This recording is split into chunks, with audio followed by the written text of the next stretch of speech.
But were you thinking, like when you had that big signing bonus, were you even thinking about investing at that time? Nah, not really. Because again, like I don't come from a family that made investments. Yeah. I come from a family that's working 9 to 5, and we find ways, put food on the table. You know what I mean? Like honest living. My dad was in the military.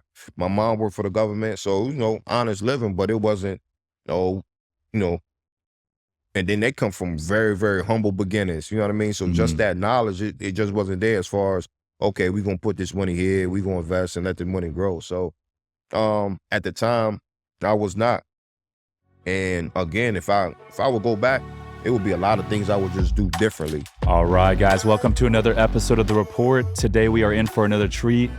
We got 14-year NFL vet, Super Bowl champ, 3-time NFL Pro Bowler, my man, Antoine Bethea, and his right-hand man, Vaughn. Welcome to the show, guys. Thanks for having us. Of course. How's everything going? Good. And so how did you guys connect? And tell me a little bit about that. I think we met in 6th grade or something, but I think then he transferred schools. And then I ended up coming back to Denby my 11th grade year, so my junior year. Okay. And then, just obviously he plays sports. I was more like the nerd working and just trying to figure out everything on the side. But he went off to college in DC. I went to college in Richmond. We just kind of stayed connected, and then obviously just through him playing ball and us going to games, we got it's probably 15 of us, man, that still keep in contact with each other to this day, that all grew up in Newport News together. So it's like a family, more so than anything. That's cool. I love to hear that. So trucking business, man, that's always been something that's been interesting. I know it's a lucrative industry. Yeah. How has COVID and all this different stuff that's been going on lately, has that affected the trucking business at all? With trucking, man, you always gonna need, the imports and exports, and regardless of what type of transportation business that you're in, as far as logistics, man, you always gonna need that. So obviously COVID, threw a wrench in everything. Yeah. But right now, man, the trucking business is going well. And again, within the trucking space, there's so many other things that you can really tap into. So it doesn't have to just be over the road. It could be dump trucks, it could be box trucks, it could be a number of things, man. But to your point, man, the trucking industry is lucrative, and it is a good business to be in. So can anyone that's just, interested in getting in the trucking business, can they just jump in if they have a little bit of capital? Yeah. I mean, and it's different ways you can jump in. Yeah. You can be an owner operator. Yeah. You can go out and get your CDLs, and you can actually be the driver. You could be the person that actually runs the load boards. So it's so many different things you can do within the trucking business. To be successful. Yeah. How did you get into it? Crazy story. Let's hear it. We had a friend that we grew up with was incarcerated. Okay. And while he was incarcerated, he was able to obtain the CDLs. And while he was, incarcerated, he was driving trucks. Yeah. And he was just talking about how many hours he was working versus what he was getting paid. Mm-hmm. In my eyes, it's kind of like one of those modern day slavery type situations. We're gonna work you. And obviously, I'm not gonna say understood, but if anybody's putting that work in, they should be compensated fairly. Yeah. So it was just one of those things in my mind is okay, when he comes home, be able to have, a stable situation for him. Mm-hmm. And I had another friend who was actually my business partner as well, was looking to get out of a situation that he was in as far as his work, and he went and got his CDLs, and that's how it happened. Yeah. That's how it happened. So it was crazy how I got into it. It's been 7 years now. Wow. So, man, it's been good. So you were in the league playing football while you got into it. Yeah. And so what does the company look like today? How many trucks do you guys have, and what kind of trucks? Yeah, so we have 2 dump trucks. Okay. And we have two short cabs. So, we have 1 trailer. Okay. So small business, but it works for us. And, obviously we look to grow, but got to be smart when we do that. Yeah. Don't want to spread ourselves too thin, where it's just, right now it's me, my business partner, and we have 4 drivers. Yeah. I had a car shipped out from Atlanta years back. In the dealership, they basically said, hey, you can just put an offer of how much you want to spend to get this car shipped out. Yeah. And if a trucker sees it and they want to pick up the route, they'll do it. But he said, if you spend more, you're more likely to get it out a little bit quicker versus if you go a little bit on the low end. So how do you guys typically source your clients there? So again, like, so that's just one aspect of the trucking business where you can, transport, trucks. So again, with the dump trucks, we on low boards, and we also have relationships with guys that's running projects, So again, that's how, with our dump trucks, that's how we get our work. And then as far as our short cab, again, we get on the low board, see what works for us as far as rate wise, if it makes sense, if it's lucrative, and that's how we gotta go about our business. Can someone that just has a little bit of money and they want to go finance a truck, is that enough for them just to get in and actually start making money, or you got to do a little bit more work than that? It depends on, how you want to go about it, right? So if you want to go out and buy a brand new truck, you will have to have a little bit of capital, right? Sometimes I would say, it would be wise to get you a nice used truck, put some money down, and you could get working. But one of the most important things in the trucking business, I think everybody says, is that got to have a great driver. A great driver. The driver is going to make your business go. And we've kind of ran into some hiccups where the driver wasn't the best, but you get that driver, you'll succeed in the trucking business. Yeah, and why do you think that is? Because again, like you can have a trucker who doesn't take care of the truck. Wears your truck down. Your truck is in the shop all the time. Obviously, if your truck is in the shop, can't be on the road making money. And obviously, just having that a trucker who knows the business. So that's very key, very important. Yeah, I love that. So I understand you guys are getting into real estate now, and your guy Adam, you've been doing it for quite some time, investing in real estate. Tell me a little bit about how you got your start in real estate investing there, Adam. Yeah, man, crazy story. My family, man, they just had like houses that were sitting and no one lived in them. And I used to watch HGTV, man, and it was just kind of like it's just a hobby. And I was fortunate enough. I worked in the financial industry for a while. And back in like 2014, I had a townhouse, and my company shipped me to Wilmington, Delaware, to work for 10 months, and they paid for my condo while I was there in the city. So I rented out my townhouse. And so that's how I first was like, okay, I could do this, right? From there, my aunt wanted to sell her house in probably like 2016, 2017, and she wasn't getting the offers that she wanted for it. I told her, hey, let me flip the house for you, and then we sell it and we split the profit. I give you what you want, and you let me get the rest, whatever we can sell it for. And she said, okay, right? And so I cashed out some money out of my 401k. I put 60 grand in her house. She wanted like 130 for it. Or something like that. Yeah, I think it was like she wanted like 130, sold it for 240. And so I took the top, paid off her mortgage, and everybody was happy. And then from there, I said, oh, I could do this. Then went to my next aunt. She had a house that was sitting. It was abandoned. Like kids had been, just terrorizing the house. And this is in our old neighborhood on Denby. Went in there, got it for 30 grand, flipped it, sold it. I should have kept it if I knowing now what if I knew then what I know now. In hindsight, I would have kept it. But at the time, right, it was just like, rinse, repeat. This makes sense. On to the next one. And then from there went, got some properties in Richmond. I've done DC, Maryland, everything. And so, gone from $30,000 houses to $1.3 million houses in a matter of 3.5 years. So, for me, a friend of mine actually made a comment to me the other day and was just like, he was like, I remember when you started real estate, you told me you wanted to flip $1 million homes. And I'm like, I don't even remember saying that, but it's just crazy how like, it was much more about it just making sense, right? And us having conversations about like the deals and, working with wholesalers, getting the spreads right to figure out like what's the best deal. And it's the same amount of work, same size houses in a lot of times, but it's just about the location. And so figured out how to make the best deal and spend our time the most wisely and get the biggest profit. And so now on to the commercials. Yeah, I love that. And I love that you said you cashed out some of your 401k to get started early on. I did the same thing. I just depleted the whole thing. I said, hey, I'm going all in on this. There's no backup plan. But so since then, have you took out the rest of the money of your 401k? Yeah, so I ended up, he mentioned earlier I had a property in New York, same thing. It was left to my grandma and my aunt passed away. And I took the rest of the 401k to renovate that. Mm-hmm. And then, that was New York City, so I had to stay there and live in it. But, it was, to your point, it was like, I'm all in, right? It's at this point, it was no going back. I had received bigger checks than I ever seen in my life, and it was fun, right? So, I didn't hesitate to cash out my 401k. When I tell people that, they look at me like I'm crazy. But what I realize is like, that $78,000 out of my 401k would never make or break my life, right? No. So the reality was, I've been poor before. Right? Yeah. So either it was going to be all or nothing.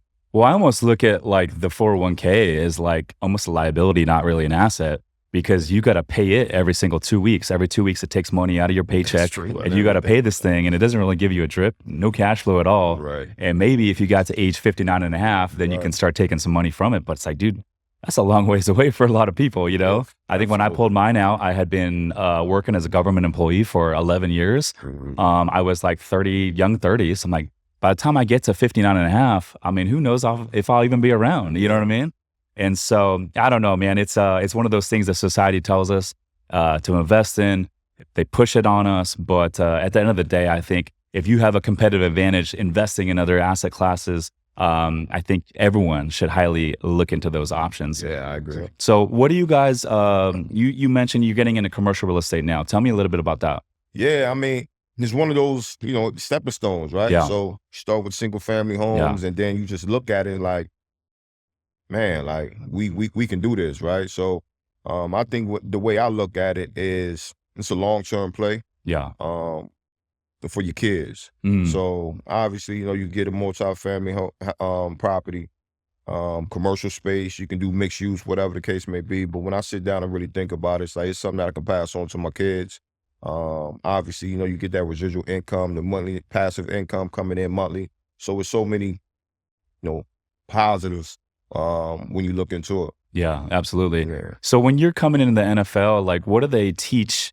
I'm curious, like what do they teach you guys as rookie NFL players about investing and building for your future? 2006, man, they really wasn't teaching you much, and that's one of the things that I wish and I hope that it changes, if I kind of look back on it and I say like, 2006, man, just imagine if I would have just started with just flipping one house every off season. Yeah. Like how much knowledge or how much, Right. how much property that I would have right now. So Yeah. obviously as time goes, the more knowledge that you gain, okay, that one, house that I flipped or one property that I bought and held in 2006, 2010, now I'm doing 15. Yeah. And as, it just continues to grow, you know what I mean? So, they really try to stay away from that. You try to get a team, you get financial advisors and things of that nature. But even with that, like a financial advisor is really not going to get any dividends off of you investing in real estate. You know what I mean? So Right. it's a tricky space. But I think it's our job as, former players to really, tell the young guys, look, this is where I messed up. This is what I didn't do. So you should, look into this, not telling you to do it, but you should look into this route. Because again, at some point in time those big checks gonna stop coming in. Yeah. And you still got to make your money work for you. Yeah. What's the pay schedule like when you're playing in the NFL? Do you get paid evenly throughout the entire year, or is it just during the season? Just during the season. And you guys only have like a 4.5 month season, right? 17 weeks. Yeah. 17 weeks, man. And that's another tricky thing where, a lot of these guys, a lot of us, we don't come from money. Yeah. So as far as like just the knowledge of money, like we don't have. So a lot of times we have to learn by making mistakes, which is, you don't want to do that with your money. So 17 weeks you get paid, and then you have 8 months where you have to make that work. Yeah. So a lot of times, you see guys come June, like they itching for September to get here so they can get those checks coming back in until, obviously your rookie contract is a much lighter when you can until you make, that second contract, that third contract. Yeah. So, man, it's tricky. It's tricky. Obviously, pay scale is a little different now for rookies, but it's tough. You see guys getting day jobs in the off season? Nah, I don't. And even if somebody needed it, pride and ego would not allow them to do that. Okay. Pride and ego would not allow a guy that says he plays in the NFL to have a day job. Yeah. Granted, I have seen some guys that want to get into a particular business, actually do like internships, right? So if they want to do franchising, they'll actually go work at the franchise during the off season to understand the business. And, you know, one guy in particular that I have in mind, like he's doing a tremendous job with Jimmy John's. You know, while we were playing, while we were training. Yeah. He would train during the off season, then he would put his Jimmy John's uniform on and go work. And now he owns a bunch of Jimmy John's. Wow. Because he did it the right way. But naturally, pride and ego, I don't think will allow a guy to actually have a 9-to-5 or a day job while he in the NFL. Yeah. Do you guys have any sort of 401k system? What does that look like? 401k system is good, man. So the team matches whatever you put in, right? So just say, you know, you can max it out, say 16,000, whatever the case may be, and the team matches you. You know, so that's been good for the guys. That so dollar for dollar, basically. Yeah. Wow, that's pretty good. Yeah. Okay. And then are there, I mean, because you got to think, you came in the league 2006, Indianapolis Colts. The guys with money, the guys with the big contracts, are they doing anything investing-wise that they were like maybe sharing with the rest of the team? Guys are investing. You know, guys are investing in different things. You know, real estate and restaurants. Even though that's a tough business to invest in, but guys are definitely doing their different things and whatever their interests entail. And I would say, you know, early on in the league, it wasn't a conversation in the locker room that guys were having. At all times, it's like, you know, you have that competitive nature. So guys are competing, you know what I mean? But again, just looking back on it, I wish it was a situation where, hey, I want to get into real estate. Hey, sure, I want to get into real estate too. Well, sure, let's go in together. You know, so you can minimize your risk. But again, like I think the guys now are doing that. Like as far as like investment savvy, getting into, you know, tech deals and stuff like that. So I think guys are more savvy with their investment nowadays. But 2006, those conversations weren't had as much as I think they should have been. Yeah, I had Cliff Averill on the podcast recently. And he was saying the same thing. He's like, early days when he started playing, like social media wasn't really a thing. Yeah. But nowadays with social media, he's like, dude, like you can just pick up the phone, go on Instagram, and there's like educational stuff on there on how to invest in real estate and how to invest in businesses and that sort of thing. But before social media, it's like you're just relying on who you know and your network. And if you're hanging out with people that aren't investing, then you're probably not going to be around it, or you're not going to be doing it, you know? For sure. What on the flip side, though, I'm sure you've seen a lot of players blow a lot of money through the years. Is that right? Man, unfortunate. You know what I mean? But, no, 100%. And again, right, so when you hear about, you know, guys going broke, some of it is bad decisions, right? Where, you know, you're spending a bunch of money, you buying 3 or 4 houses in 3 different, you know, different states. You got a bunch of cars. You know, coach, the baby moms having to pay the child support. But then again, you know, sometimes it's bad investments, right? Where, you know, it looked good, but some just went south, and you know, you lose a big chunk of your money, right? So unfortunately, you know, you see that. But again, I don't think that's just athletes though. Like that's when you invest, like you are taking a risk. You know, some investments are better than others, but you know, you hear those stories and you hate it for guys. Is it true? Because I hear a lot of stories of like, you know, when you make it to the league, all of a sudden you got a bunch of, you know, friends from childhood that you haven't heard from in a while, or family members, and they're all trying to hit you up for money. Did you see a lot of that? I actually would say like my close friends and my family were good with that. Like they were just genuinely happy for me. But it was people that was coming out the woodworks like asking for bread, like I don't know you like that. Like, you know what I'm saying? But it happens, man. And you have those sharks out there too. Like, you know, coming dressed up in a suit, you know, can smooth talk, you know, anybody, they way into the room and trying to take advantage of guys. But fortunate for me, man, I would say my family and my friends were for the most part, good on that side. What was the craziest thing you've ever seen like any of your teammates invest in or just go blow money on? The craziest thing? I think it was or maybe just a night out. on a weekend? Oh yeah, it's been it's been some nights out where that bill will come and Yeah. or you would hear different things. Like we always talk about, it's this thing called rookie night. You have your particular position group, and that rookie in that group has to take the entire position group out and spend that money. But I think I'm not sure how they do it now. It was kind of one of those welcome to the league moments. You know what I mean? Like, everybody had to do it. Yeah. Next year, it'll be another rookie. You'll be able to get that back. But as far as blowing the money, the big tags, man, you see like in the nightclubs, buying the bottles, you see the cars, the jewelry, and things of that nature. And again, I feel like, you work hard to get to that point. Yeah. I mean, you want to enjoy it. But then it's a time to be smart about it too. Yeah. What's the most you've seen someone drop on like a nightclub night out? A few $100,000. Yeah. Like just depending on, like, you got to think about it. You go to Vegas on a Memorial Day weekend, like, or a fight weekend, man. Yeah. Those numbers can get up there. Yeah. Get expensive real quick. Right. What about these rookie dinners? Because I know I'm a Charger fan. Yeah. And I think it was Sean Merriman was he said his rookie dinner. He says Drew Brees, all those guys were just buying all the expensive bottles of wine down here in Mission Valley. And I think he said the tab was like something like $25,000, which in today's money is probably a lot more. What's the most you've seen? Because you've seen 14 of those rookie dinners. Yeah, man. So as I was like as they would call it, the OG in my group, I would like, man, like we gonna have some fun, but we're not gonna let the bill get too crazy. Yeah. Whereas, you hear other stories like differently. Like my rookie year, being that I was a 6th-round draft pick, the guys, it was actually my rookie night was a 6th-rounder.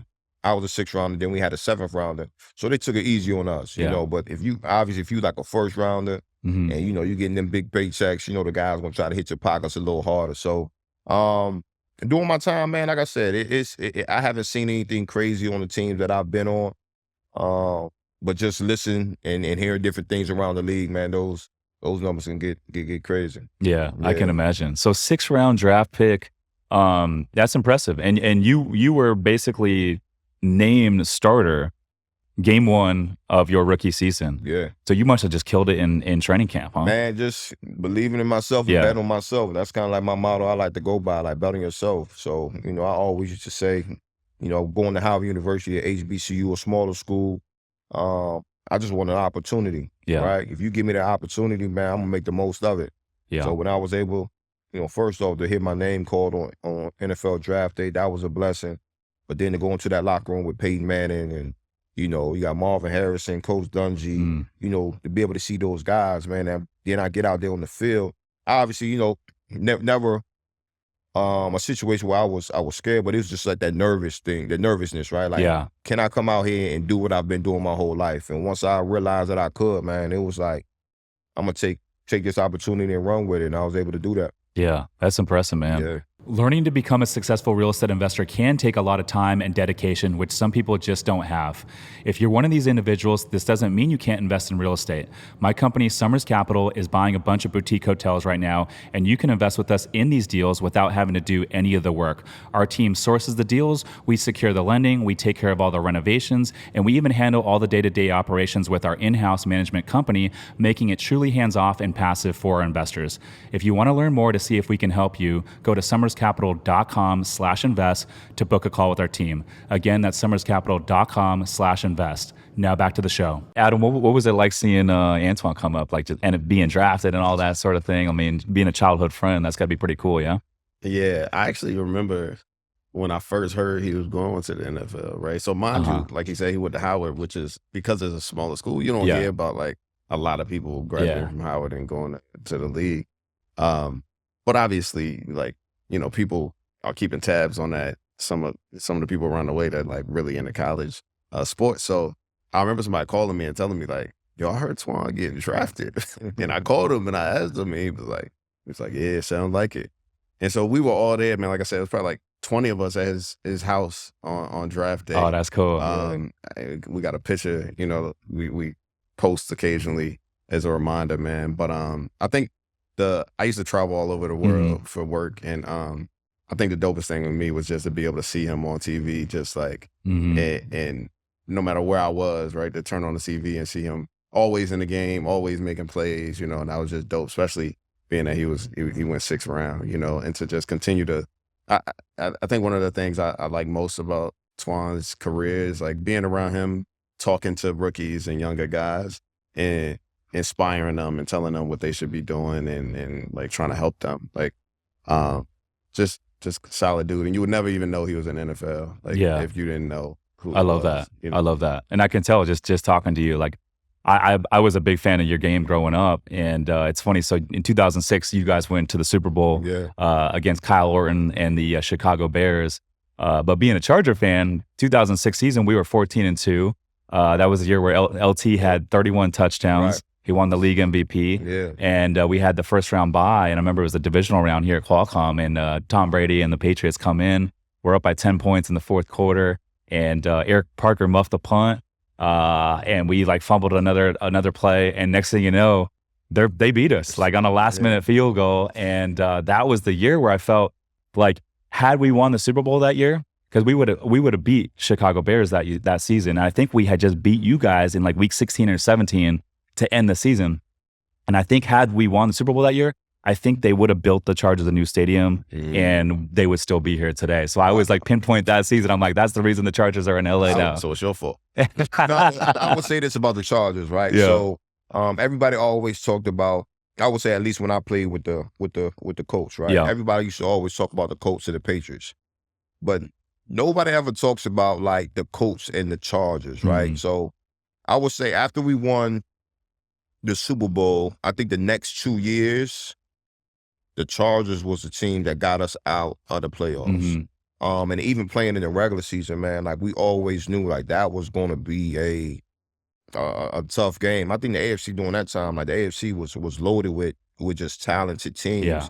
I think about the Chargers, and you had Phillip Rivers, you had LT, you had Michael Turner, you had Lorenzo Neal, you had Antonio Gates, Michael Floyd. Like you can go on down and down the list, and then on the defensive side of the ball, just like a lot of talent. And so I'm surprised that San Diego, now the Los Angeles Chargers, man, wasn't able to get a ring doing that run, because it was amazing what they had on the field. Yeah, I agree. I think that was their best window opportunity to go and win a Super Bowl, and I mean, what it does for your city, and getting a new stadium and all that sort of thing. You guys got a new stadium after that Super Bowl, so it's crazy how it turns the tides. But you're right. 2007, I think we went in to Indy, and it was a divisional round, I believe. Phillip Rivers got hurt. Yeah, it was Billy Volek came in as the backup quarterback. Yeah. LT got hurt that game. Yeah, and I forgot Darren Sproles was on the he was. Yeah, yeah. So naturally, in our minds, okay, Phillip Rivers out, backup quarterback, check. And then when LT get hurt, even though Darren Sproles was a problem, but you like, okay, LT's not out there. Oh, another check. Like we were pretty good, man. And that came, and we actually had the first round bye that year, I believe. But I know y'all came into to Indy, man, and got us out of there, man. I remember that game. Yeah. And Sean Merriman had a big game. Yeah. I think he had a few sacks there. And then 2008, we were 8-8, and we hosted you guys. You guys were the wild card. I believe you were 12-4 or 11-5, and you guys came into San Diego for the wild card game. And I remember went to overtime, and Darren Sproles had that little like scat back, like a 21-yard run in overtime to win the game. But man, those are the good old days, man. Good times. We don't have that here in San Diego anymore, man. Time. Now I'm like watching the team like on TV. It's not the same vibe. As a fan, like leaving, like the team leaving San Diego, go to LA. Like is it the same? Like no, not at all. Like I used to be a diehard fan, and a lot of my friends too. And now when I watch them play, like I'm still into it, but I'm not as invested. Yeah. I'm kind of like 1 foot in, 1 foot out, because it's weird seeing like LA Chargers. Yeah. You ever go to the games? I haven't been to a game in a while. The last game I went to was 2018 season in Arrowhead. It was Thursday Night Football against the Chiefs. That was a pretty cool game, but that was back when like Phillip Rivers was on the team. Right. But now it's like it's a whole new squad, new look. I like their new quarterback now. Yeah, he's a gamer, it seems like. And I think Keenan Allen's the only like OG player on the squad now from the San Diego days. Yeah. Come to think about it, I think you're right. It's crazy. But yeah, man. So it's crazy to think like all the memories they have here, and then, you know, like you said, the team goes. So from a fan's perspective, no, I'm a season ticket holder for the Padres. That's all we have here in San Diego. So it's fun to go to a lot of the games. They got good ownership group now. It looks like they're spending a lot of money on the team. And, you know, we made a run last season. Yeah. So we'll see. Yeah. I think it's always good for a city, just like, you know, the morale, but even like economically, like to have good sports teams. Yeah. Like, I don't care what you say, but like, it's even like that with you colleges and universities. Yeah. You have good sports teams. Like that does a lot for, you know, for your university. In the same way, you know, you have a good sports teams, man. It's good for the city. Yeah, absolutely. What was your favorite quarterback to play with? I would say Peyton. Yeah. You know, I say Peyton. I say 18, man. Just because, the winning culture. Yeah. Like everybody wants to be around a winner. You know, so I'm not gonna say it was 100% on him. You know what Coach Dungy did, what at the time Bill Polian as the GM, what he was able to set up. That culture was just everything there. But as you know, in the game, man, you got to have a guy at that position, and you know Peyton gonna go down as, you know, top 3 greatest quarterbacks ever play. And then just to see his work ethic, how he went about his craft, week in and week out, daily, it was very impressive. Yeah. What he lucked up to go into Indy with Peyton for sure. Yeah. I tell people to this day, man, it was a great situation, but like it was a eye opener for me too, because at Howard had a lot of talent, but we weren't the best team. A lot of talent, but as team-wise, we weren't the best team. So to be able to go to a team like that, win a Super Bowl your rookie year, like you look up and you're like, oh man, I'm gonna win maybe 2 or 3 of these things, you know what I mean? And then just to see how it worked every day, I'm like, man, this is impressive, right? So out of my 8 years I was in Indy, we went to the playoffs 7 times, right? I leave Indy and I never see the playoffs again. So, you know, while I'm in it, I'm like, man, this is easy. Like we as long as we suit up, man, we're gonna be in the playoffs. You know what I mean? And then to go to other teams, again, a lot of talent, but just the team structure wasn't there. And you look back on it like, man, we had something really special. And, you know, at times when you're in it, you take things for granted. But yeah, man, I would say 18, man, Peyton was probably like the best quarterback to play with. What was the closest you got to a Super Bowl after that first rookie season? So we went my 4th year and we lost to the New Orleans Saints. Oh, Drew Brees? Wow. Yep, Drew Brees, Reggie Bush, and those guys. So, you know, down in Miami again. For us, it was like, okay, man, we're gonna play this movie all over again. You know, so the first year we won, it was in Miami. So going back to Miami, playing against the New Orleans Saints, it felt like, you know, not saying we had it in the bag. We knew there was a real good team, but we had them on the ropes the first half, and then they came out, gutsy call, onside kick, and then from there, man, momentum was swung, and it was a tough one to see them celebrate. Yeah. No, I can imagine. Yeah. So then you went on to play with the Cardinals. What was the 49ers before? The Niners before that. Okay. And what was it like playing for your first like other team outside of the Indianapolis Colts? Man, it was strange. Yeah. It felt different. Like I said, I'd been in Indy for 8 years. Yeah. Then to pick up to go to the West Coast. Oddly enough, though, the 49ers was like my favorite team growing up, so that was cool. But then again, like my 3 years in San Fran, again, I was excited to go there because they were a good team. And, you know, they went to the Super Bowl, NFC championships. You think of 49ers as one of those franchises that's, you know, always talked about. Those are the hardball days, right? Exactly. So I had hardball my first year, but then 3 years I had 3 different head coaches. Really? So that's where it was like the transition, it was a lot going on, you know, within the organization, man. But obviously right now they're in a better space. But it was strange, you know, putting different colors on. I was pulling up your stats before we started recording, and I saw for basically a 7-year stretch from 2008 to 2014, you started all 16 games, which is incredible. I mean, most guys, the injuries start to rack up. And so for you to start 7 consecutive seasons, all 16 games, like what's the trick to staying healthy, man? Man, it would be it's luck. Yeah. You know what I'm saying? Being lucky, but then there's some grit and grind to it too, because obviously there's some injuries that I had that, you know, could have sidelined me. But, you know, me, accountability to my brothers, like, you know, I want to be out there. And then just taking care of your body, man. I think that's one of the biggest things. And as we say, like, your best ability is your availability. Yeah. Right? Because again, like, you get injured, you got some guys that's very talented on that sideline that's itching to get in there and take your spot. Yeah. So that's one of the things that I always kind of think about, was like, you know, I'm not gonna let somebody, you know, take my spot. So if I can get out there, I'm gonna be out there. But again, it's about that accountability, man, and just being dependable. You know, the coaches know, like, hey, this guy's dependable. My guys know, hey, look, 41's dependable. Yeah. Yeah, one time I stayed with him during training camp, bro. Okay. And this dude, I don't know how he does it. I won't go into too much details, but you know, he up 6 in the morning. He like, I'm going to work.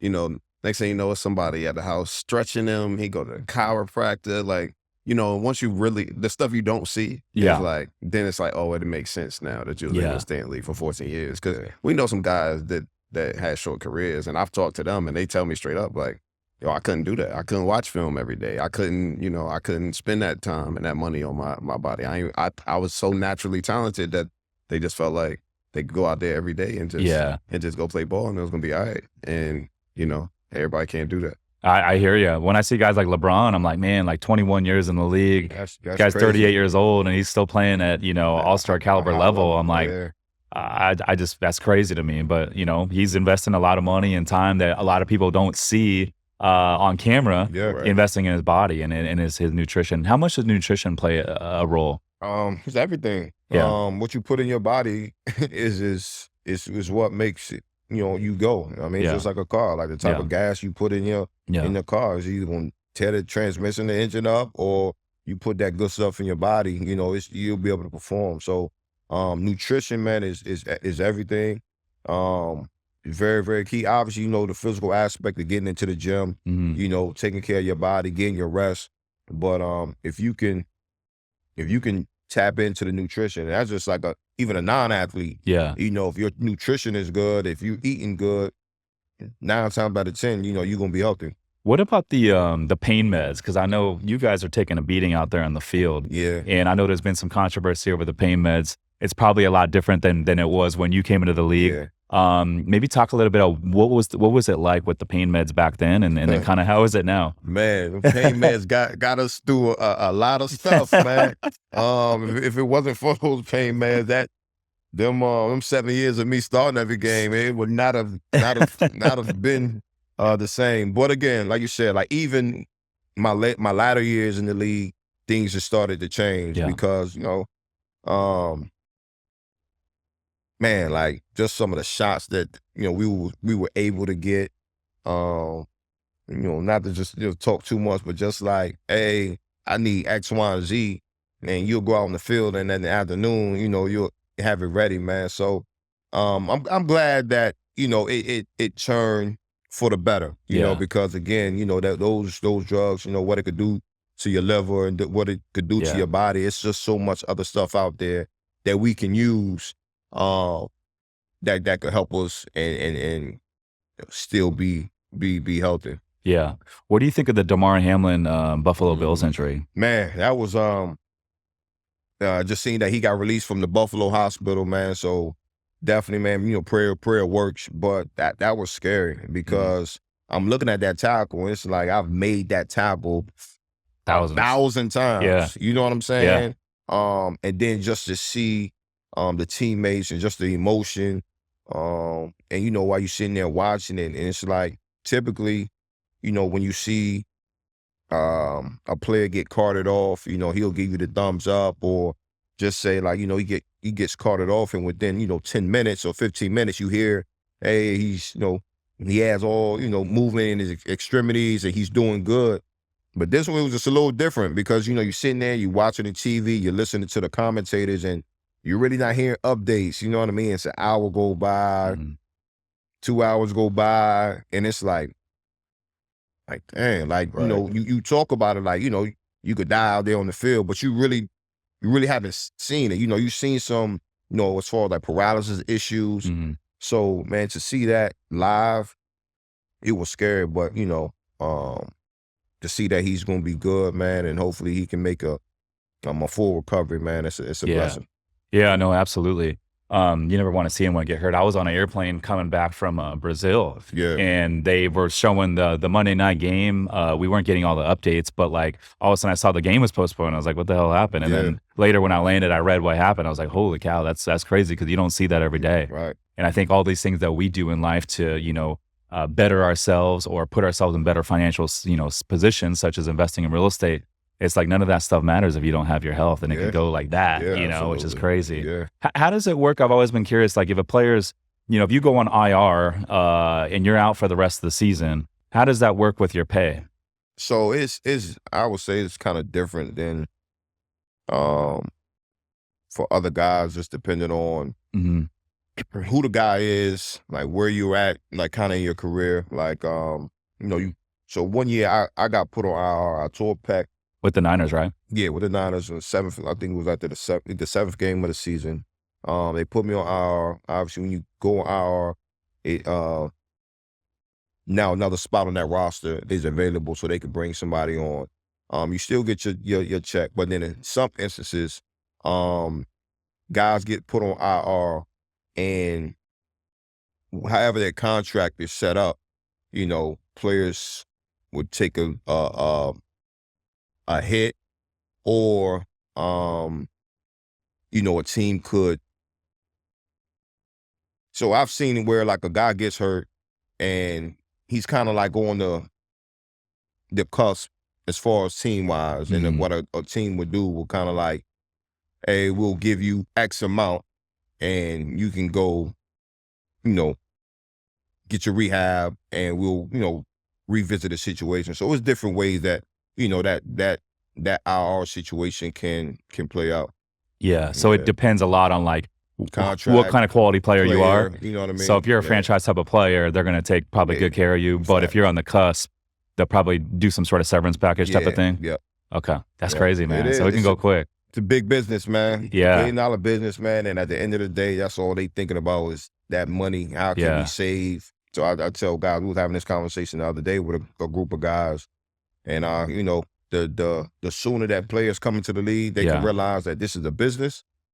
I think the better off as far as mentally that they will be, not thinking that, hey, they owe me something. Yeah. Hey, look, they gonna treat this like a business 24/7, 365. You got to do the same thing. Yeah. Yeah, I think a lot of businesses and corporations, even entrepreneurs, could take a lot of like how NBA and NFL like run their organization. Yeah. And utilize it in the entrepreneur and the corporation space. Like, I feel like people are giving way too much grace outside of like the entertainment and sports industry, right? Right. Like, you think about it. If you don't show up in football, you don't show up in basketball, like you get cut, and it's public. Your salary's public. Like, all that stuff is public knowledge. We got people here that have a normal 9-to-5 job and they don't even perform well and complain. And, it's just, it's crazy the world we live in. And so, I think people who probably do care and watch sports and are into coaches and stuff like I'm a huge fan of like, the really good coaches, right?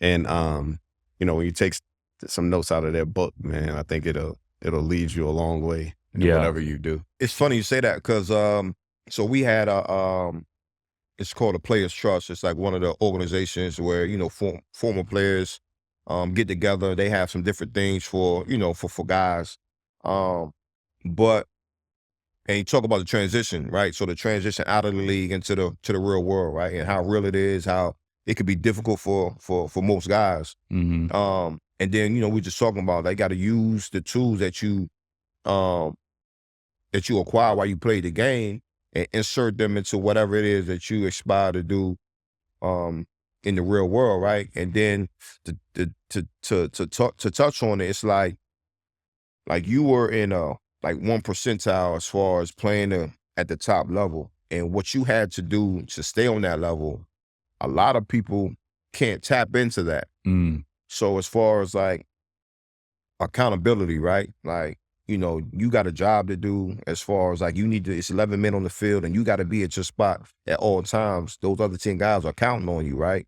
Being on time, being punctual, right? It's just a lot of things that, like you said, like if you don't do, guess what? You out of the building. Yeah. Whereas a lot of people say like, you know, I played the game, now I'm in the real world, got a 9 to 5, and it's just the structure is just different. Yeah. You know what I mean? So it's interesting that you say that, you know, I try to, you know, take as much as I learned in the game and, you know, put that into like whatever entrepreneurship, you know, things I have going on, just in life in general. And teamwork, right? Yeah.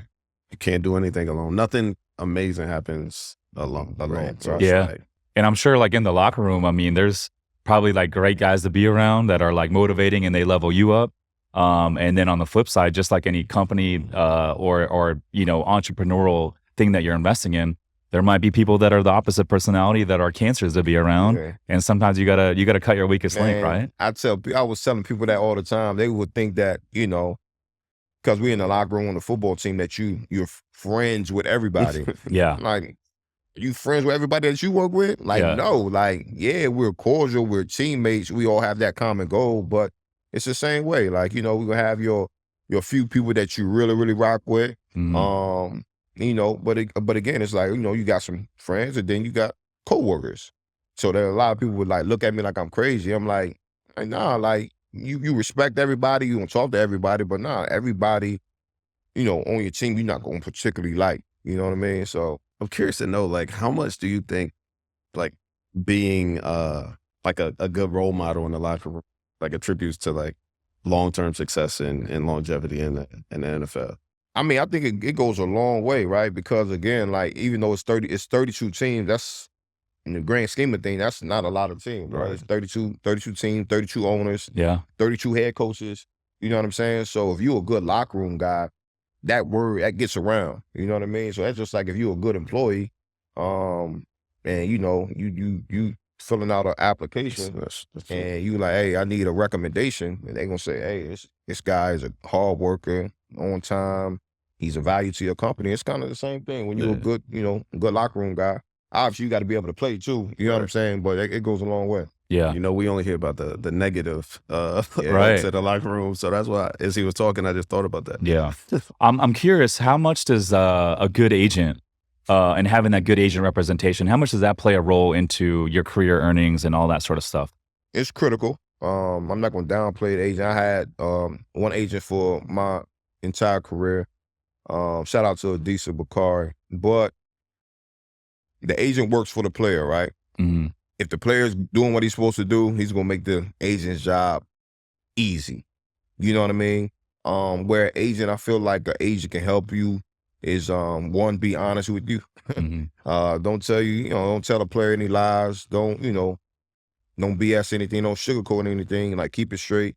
And also, where that agent is working for you is like, you know, some relationship that he has. Yeah. Being able to talk to some of the front office guys. Hey, what do you see? What do you like? And then just be, you know, a master of their craft, like knowing the numbers, knowing what the market is. So those type things. So if you have an agent that knows all that and that's really working for you, you know, it'll come times where he or she can add a lot of value to you. But again, man, if that player is doing what he's supposed to be doing on Sundays or Mondays or whatever the case may be, you're gonna make the agent's job easy. Yeah, that makes sense. What was your big free agency? Like what was your first free agency like? What was that experience like for you? Man, it was different. Yeah. Because my first free agency, when I was able to hit free agency, it was during the lockout year. It really didn't hit the same. You know what I mean? So we was locked out. That was 2010. But you know, Coach did right by me. They didn't have to re me up, but they did. They did right by me. So that was my first time touching the free agent market. And then after that, it was 4 years later when I ended up going to San Francisco. And so 4 years later, that was the first time really testing it, unrestricted free agent. And what did the Colts tell you at the time? Were they trying to give you an offer, but you didn't want to stay, or what? Man, it was that's kind of like still one of those bitter moments. Yeah. But again, business is business. I kind of already knowing the business, I kind of already knew. We had brought in LaRon Landry, man, great safety. They had just paid him the year prior to my free agency. We had traded for Vontae Davis, another great corner. So, and I knew they was going to re-sign him. So I knew typically you're not going to have 3 guys in the secondary making multi-million. So I kind of knew that, but I still thought it was like a glimpse of hope that I would be able to sign back. But again, man, that was one of them things where I felt like business could have been done better. Like even if I wasn't going, even if they didn't think I was going to re-sign, I think the communication could have been a lot better. Yeah. Especially, me playing 8 years there, man, being one of the leaders in the locker room. I thought that could have went differently, but that's water under the bridge. But yeah, I definitely wanted to go back to Indy. Yeah. I wanted to stay in Indy my entire career, but it was one of them things. Yeah. I want to know what was your first big payday, and then what did you do with the money? Shit. Well, excuse me. I was you're good. We can cuss on this podcast, man.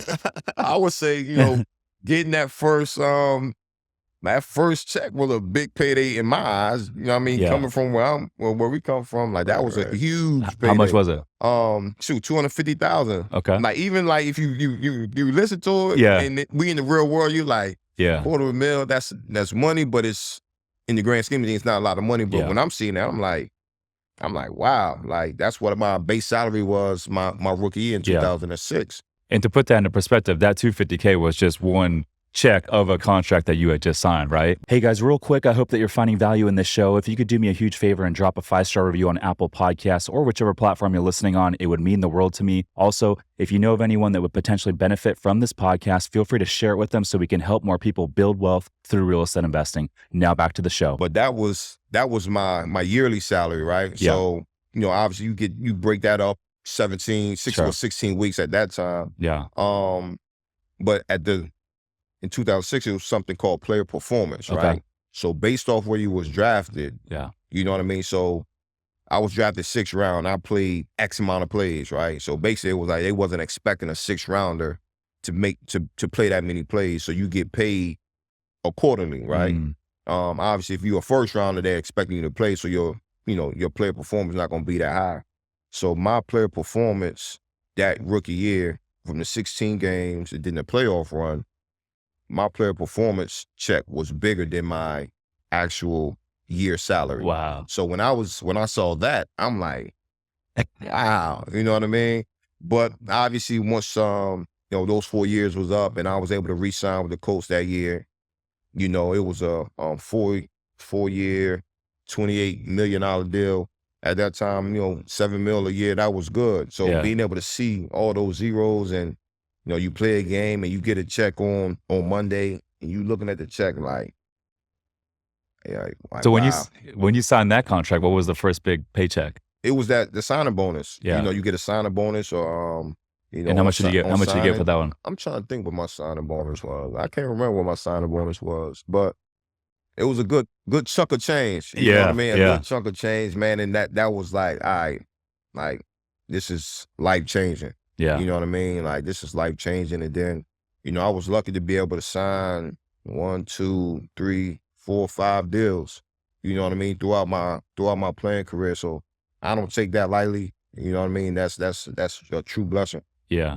But that's a testament to all your hard work, man. Dedication, all the stuff that you were doing off the field, and a lot of the stuff that people don't see off camera. But were you thinking, like when you had that big signing bonus, were you even thinking about investing at that time? Nah, not really. Because again, like I don't come from a family that made investments. Yeah. I come from a family that's working 9 to 5 and we find ways, put food on the table. You know what I mean? Like honest living. My dad was in the military. My mom worked for the government. So, honest living, but it wasn't, and then they come from very, very humble beginnings. You know what I mean? So just that knowledge, it just wasn't there as far as, okay, we're going to put this money here, we're going to invest and let the money grow. So at the time, I was not. And again, if I would go back, it would be a lot of things I would just do differently. You know what I mean? I would do a lot of things differently. But, still fairly young in life and, I can still do some things. And again, I've been able to get a great head start, being able to play 14 years in the league and having some money. But again, I wish I did do some things different just on the investment side early on in my career. Yeah. So I believe you were with the Giants before the season before COVID hit, right? Yep. What was that like? And did COVID play a reason to why you retired? So that year was tough, man. I tell people that was got to the end of the season. That was the first time that man, a alarm clock would go off and I didn't want to go in, man. That's when I kind of knew it was like, okay, the time is coming, because every other year, man, I was, ready to go into the locker room, see the guys. So it was different. Yeah. And then I was the second oldest guy on the team at the time, so that like the conversations were different. Yeah. You know what I mean? Yeah. Like the conversations were different. But again, it's always good to be with the guys. And then we didn't have a good year, so that always weighs on you. And then, in my mind, I had a number after like 10, 11 years, I had a number in my mind that I wanted to play, and it was 15. So that was my 14th year. So a part of me was like, once I was able, after the season, I was able to chill and relax and probably understood that, I probably wasn't going back to New York, started training. I'm like, I could do another year, but with COVID, it didn't work out. I had some teams call, and with the COVID situation, it was just like, a player will come in, will be on practice squad. And at that time, I was like, man, I'm 14 years in. Like, I don't need to be going on team playing no practice squad. No. So I had a workout with the Ravens.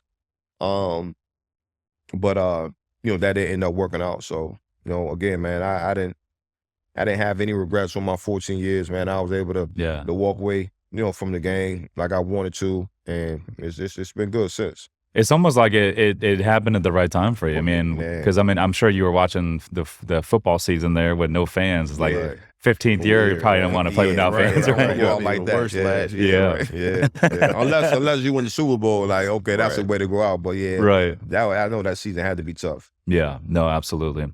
And so then let's talk a little bit about your playing career. Like, what did you transition to, and what have you been up to, man? Yeah, man. So again, while I was playing, 2016, that's when we started the trucking company. So, kind of tapped into that. 2018, 2 years later, opened up the sports bar, Newport News.